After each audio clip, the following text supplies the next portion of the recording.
जय हिंद friends, welcome back to my channel. तो आज का वीडियो लेके आऊँ मैं ACC 1 to 6 के जो एग्ज़ाम के पैटर्न चेंज हुए हैं उनके ऊपर मैं बात करने के लिए, बिकॉज जो कैंडिडेट्स है काफ़ी ज़्यादा कंफ्यूज है। इसमें मैं आपको एक और चीज़ बताऊंगा, मैं आपको इसमें कुछ रफ डेट्स के बारे में आइडियाज़ दूंगा और जो स्ट्रैटेजी है उसके बारे में भी यहाँ पे मैं बात करूँगा। तो इस वीडियो को लास्ट तक देखिए और सारी चीज़ें यहाँ पे मेरे हिसाब से जो आपकी डाउट्स हैं सारी डाउट्स इसमें मैं क्लियर करने वाला हूँ। अगर आपको इसके बाद भी कोई डाउट्स होता है तो आप कमेंट सेक्शन में मेरे को कमेंट करके मेंशन कर सकते हैं। अगर आपको व्हाट्सएप ग्रुप ज्वाइन करना है तो आप व्हाट्सएप ग्रुप का नीचे डिस्क्रिप्शन में लिंक मिल जाएगा, व्हाट्सएप ग्रुप ACC 1 to 6 वाली, वो ग्रुप भी ज्वाइन कर सकते हैं। साथ ही साथ अगर आप टेलीग्राम ग्रुप ज्वाइन करना है तो टेलीग्राम ग्रुप का भी डिस्क्रिप्शन यहाँ पे मिल जाएगा। टेलीग्राम ग्रुप को ज्वाइन करना ना भूलिए, बिकॉज आपके लिए काफ़ी हेल्पफुल होने वाली है। बिकॉज अगर कोई भी नोटिफिकेशन आती है तो मैं टेलीग्राम पे पक्का उसका अपडेट देता हूँ वहाँ पे। सो टेलीग्राम ग्रुप को आप मेरे लिंक से ज्वाइन कर सकते हो।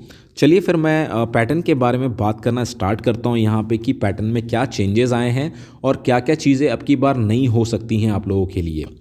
सो चलिए फिर स्टार्ट करते हैं वीडियो को। यहाँ पे जो ACC एग्ज़ाम की पैटर्न है, अभी तक का जो पैटर्न चल रहा था आपके लिए वो पैटर्न क्या था। अभी तक के पैटर्न में 4 पेपर्स हो रहे थे।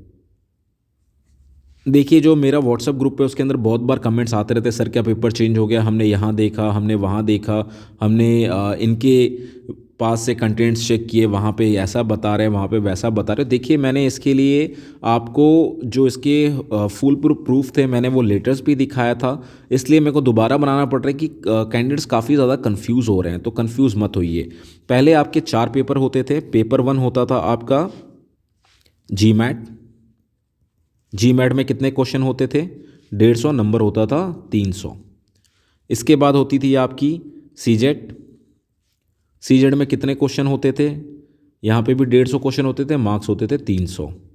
उसके बाद अगला पेपर क्या होता था? अगला पेपर होता था IC का, IC1 और IC2 का। मार्क्स कैसे डिस्ट्रीब्यूट होते थे? 120 प्लस 180 में।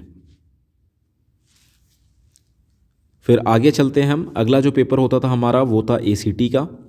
ACT में क्या डिस्ट्रीब्यूशन था? ACT का डिस्ट्रीब्यूशन था सेम 150 और मार्क्स होते थे 300। इसके बाद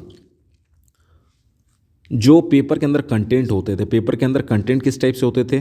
फर्स्ट पेपर में आपके 90 आते थे रीजनिंग के, 60 आते थे मैथमेटिक्स के। ये पेपर 1 है। पेपर 2 के बारे में बात करते हैं। पेपर 2 का भी सेम फंडा है। आपके यहाँ पे 150 मार्क्स का पेपर 2 होता था। इसमें मिक्सअप क्वेश्चन होते हैं। इसमें आपके कभी हिस्ट्री से ज़्यादा क्वेश्चन होते हैं, कभी ज्योग्राफी से ज़्यादा क्वेश्चन होते हैं, कभी पॉलिटी से ज़्यादा क्वेश्चन होते हैं, कभी साइंस से ज़्यादा क्वेश्चन होते हैं। और ओवरऑल मिला के आपके 60 से 70 क्वेश्चन आपके जनरल नॉलेज के होते हैं। बचे हुए जो डिवाइडेशन है 70 से 80 मार्क्स का जो क्वेश्चन आता है आपका, वो क्वेश्चन आपके 70 से 80 में जो वेरिएशन होता था वो आपके हिस्ट्री, ज्योग्राफी, पॉलिटी और साइंस से होता था। यह है पेपर 2 का पैटर्न। पेपर 3 में क्या है? 120 मार्क्स का आपका ऑब्जेक्टिव्स है और सब्जेक्टिव 180 मार्क्स के, ये फिक्स है। इसके बाद पेपर 3 का जो डिवाइडेशन है वो 50 मार्क्स आपके साइंस के होते थे, 50 मार्क्स आपके होते थे ह्यूमैनिटीज़ के, और जो 50 मार्क्स होता था बचा हुआ रेस्ट ऑफ द 50 वो होता था मैथमेटिक्स का। अभी पेपर में चेंजेस के बारे में बात करता हूँ। ये जो सिलेबस का पैटर्न था, ये पैटर्न के मैंने बारे में पहले बात किया आपसे। अब पेपर चेंजेस में क्या है? GMAT का पेपर सेम है, CJET का पेपर भी सेम है। इसमें पहले भी आपको कट ऑफ का कुछ क्लियर नहीं था। सो आपको नंबर जितने ज़्यादा स्कोर करते हो आपके लिए उतना हेल्प मिलता है।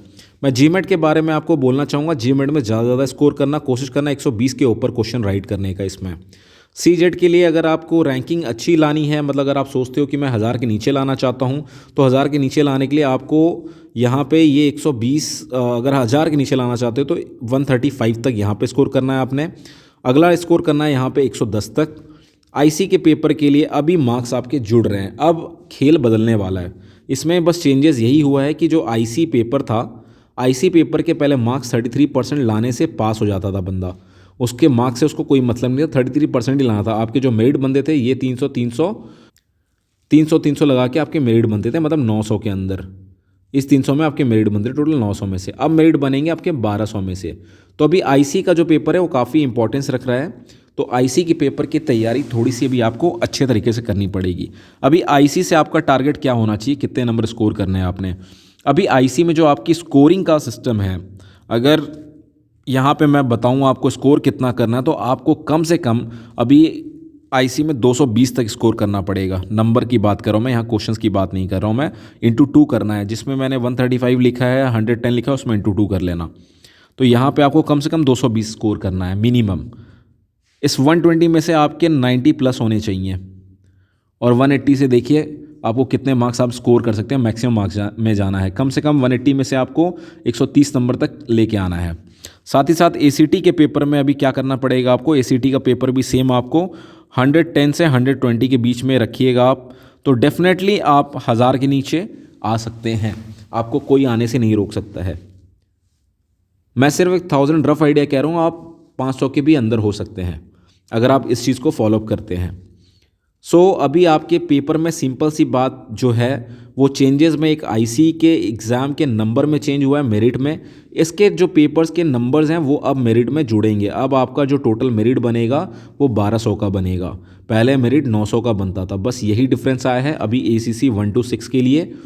इसके अलावा कोई चेंजेस नहीं है, कोई भी पैटर्न में कोई अलग बदलाव नहीं है। सेम टू सेम जैसे पहले एग्ज़ाम होते थे उसी तरीके से अभी भी एग्ज़ाम हो रहे हैं और होंगे भी। अगर आप बात कर रहे हो इसमें कुछ ACC 1 to 7 वाले कैंडिडेट्स देख रहे होंगे, या फिर जो ACC 1 to 6 दे रहे हैं वो एक चांस और साथ में ACC 1 to 7 देने वाले हैं, तो 1 to 7 के लिए मैं आपको यही बता रहा हूँ कि अपने सिलेबस को, जो भी सिलेबस की किताब है आपके पास, जो भी कंटेंट है उस कंटेंट को पढ़िए, बिकॉज सिलेबस में कोई चेंजेस नहीं है। चेंजेस किस में आ रही हैं, आपके क्वेश्चंस में चेंजेस आ रही हैं, क्वेश्चन के पैटर्न में चेंजेस आ रही हैं। जो पहले 90 का रीजनिंग था, रीजनिंग अभी भी 90 की ही है। मतलब जो 90 रीजनिंग के लिए जो आपसे चैप्टर्स थे वो चैप्टर सेम है, उसमें से 90 क्वेश्चन बनते थे, पर अब उसमें से 25 क्वेश्चन बनेंगे नए पेपर में, अगर चेंज होता है तो। बट अभी तक चेंजेस नहीं हुए हैं। मैं जस्ट एग्जांपल के तौर पे बता रहा हूँ आपको, जहाँ से आपके पास यहाँ पे 10-12 टॉपिक होते थे, वहाँ से आपको 90 क्वेश्चन मिलते थे, तो पेपर क्या होता था, ईजी होता था। अगर वही 10-12 टॉपिक रहेंगे और 25 क्वेश्चन बनेंगे तो पेपर टफ हो जाएगा। साथ में क्या होंगे, नेगेटिव मार्किंग भी होंगे। अगर वो पैटर्न आता है तो आगे ACC कैंडिडेट्स के लिए मुश्किलात बढ़ने वाली हैं। अपनी प्रिपरेशन को बढ़ा दीजिए। जो ACC 1 to 7 देने का सोच रहे हैं, ACC 1 to 6 कैंडिडेट, और जो 1 to 7 दे रहे हैं, वो तो अभी सबने पुल अप योर सॉक्स कर लो भाई, क्योंकि आपके लिए बहुत ही टफ टाइम आने वाला है अगर ये चेंजेस हो गई। और जो भी इसकी कंडीशन है, जो भी फीडबैक्स के हिसाब से ये चेंजेस होने के चांसेस बहुत ज़्यादा हैं। चेंजेस होने के चांसेस 90% हैं। अगर 1 to 7 लकी निकलता है तो 1 to 7 का लक है वो 1 to 7 देने वालों का, बट ज़्यादा से ज़्यादा 1 to 7 जाएगा ये 4 पेपर वाला जो पैटर्न है। बट आगे 1 to 8 तक डेफिनेटली पेपर चेंज होंगे ही होंगे, पेपर के पैटर्न्स। साथ ही साथ यहाँ पे यही है चैनल इसके पैटर्न के बारे में। अगर आप चाहते हो कि मैं किसी और कंटेंट के ऊपर वीडियोस लेके आऊँ तो प्लीज़ कमेंट सेक्शन में कमेंट करिए आप। मैं डेफिनेटली आपके जो भी रिक्वायरमेंट्स हैं मैं उनको पक्का पूरा करूँगा। If you like my video please do like, subscribe my channel, and thanks for watching my video. जय हिंद।